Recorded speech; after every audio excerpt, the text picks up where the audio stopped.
cô ngôi shop.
Và lọ chị mai cái này có mời và có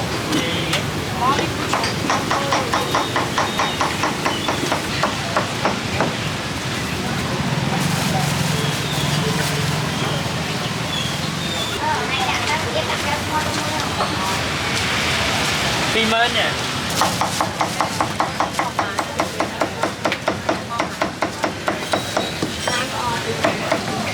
Xua cây hâm một cây.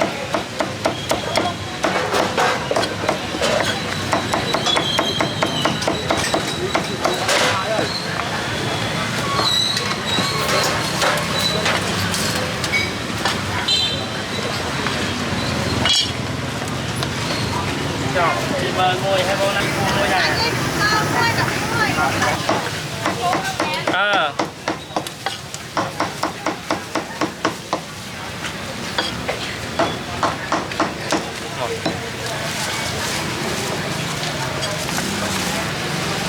Chào môi.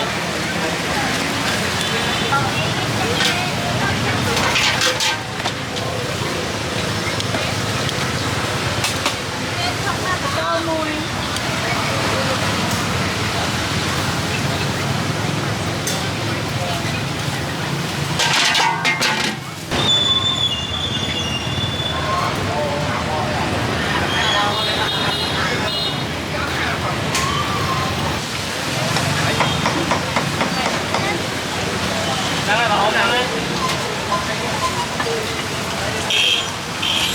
Đặt hơi của một thôi. Đặt con đi.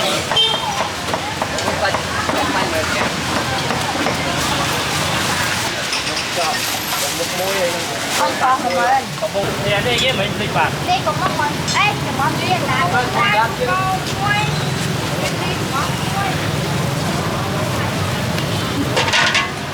Ăn hai bữa tô. Hay cái mày. Ơi, đi cùng một mình Pram. Không có hai cái mày.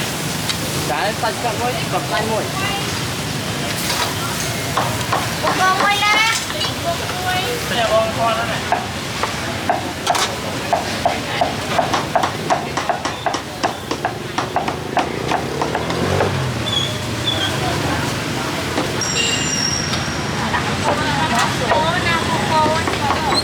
Beef up. Con này của con bạn rồi đó. Còn một mến thẻo nha nè. Đây mới của con mới gạt muối lên. Hai nhà ba phải tới muối đâu. Mến thẻo.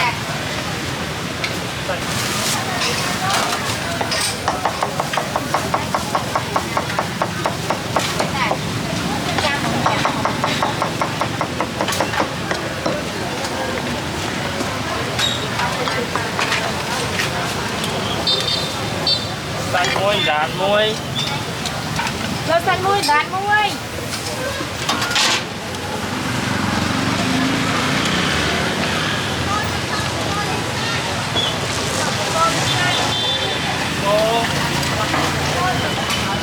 Cô. ออกเบิร์นแถมไว้แน่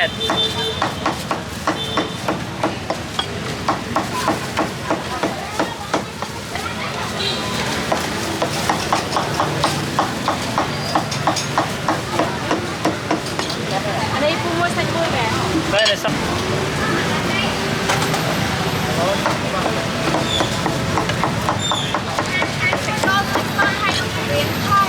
sạch muối với thom muối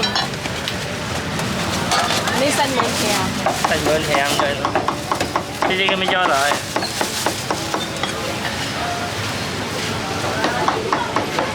น่ะชอบมองว่าเจ้าของใบบ้า muối nó chén bẻo ai cướp cướp hai hà nan đất phải